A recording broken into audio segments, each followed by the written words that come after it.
right? And what is manifestation? And so if we go back now to Vayechel, and now we see that the way that we understand what work is on Shabbat is through the 39 different categories that were created through that period. Through when God says that now you have to work, now you have to go by the sweat of the brow. There was a sages teach there was 39 categories of labor that were created at that time. And these 39 categories of labor became the 39 categories of work, how we understand all of work that exists. And those are the 39 categories that when we keep Shabbat, we do not do. So it's the very categories. Representative Zion, you gonna say something? Yeah, I was going to add something. I was putting up my seat because I was falling too low, but I did want to add something. It came up in my Torah class just last week. The question as it pertains to the 39 forbidden labors. And the question was, from where do we grasp the understanding that there are 39 forbidden labors for the Shabbat? And there are various levels of exegesis that take us into the origin and source for there being 39 prohibitive labors. However, the most ingenious source that I found was in Bereshit chapter 1, Genesis chapter 1, right? The form of the verb to create, make, form, and shape is used exactly 39 times. Baal HaTurim points this out. So Hashem, the creator, he performed 39 types of labor on the Shabbat day. We know that because the verbs that denote shaping, forming, creating appear exactly 39 times in Genesis chapter 1. So because the creator performed 39 different types of labor on the Shabbat, we also refrain from 39 different types of labor on the Shabbat.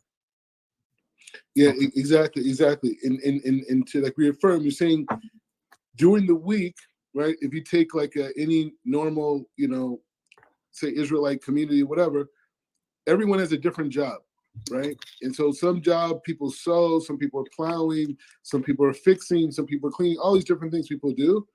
And so, but all of those go within the category of the 39 aspects of labor that were created after Adam and Chava fell out of the Garden of Eden, right? And so during the week we create those things, and then God says, He says, and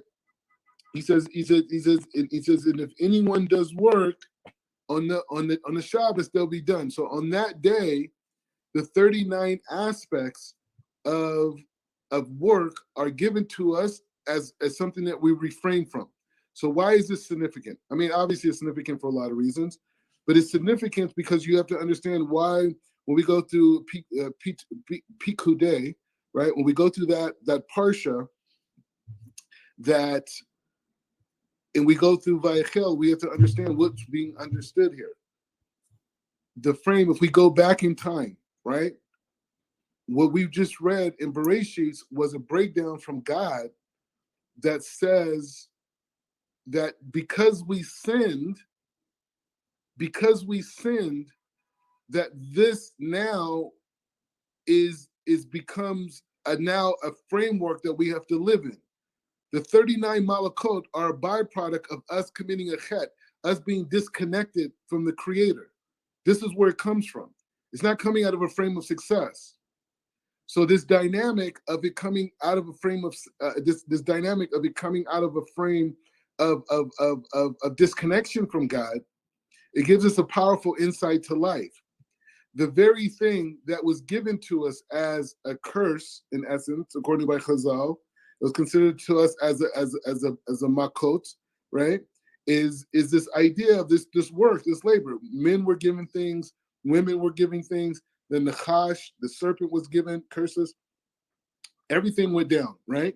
But the thing is, it's saying, so how could it be that the very thing that was used to punish us became the very entity that would use as the building blocks to bring God's presence into our life? into our reality. And if we understand that question, now we could reread these verses from a place of conversation. God is reaffirming to us that these different levels of labor that we have to do to build the Mishkan is actually doing a tshuva, doing a repentance of from what we did during the times of Adam. We're correcting Adam's sin. That means that when in life, in general, everyone has made mistakes. Everyone has violated God's laws. Everyone has done things that they are ashamed of, or they made other people ashamed of. But the reality is like this.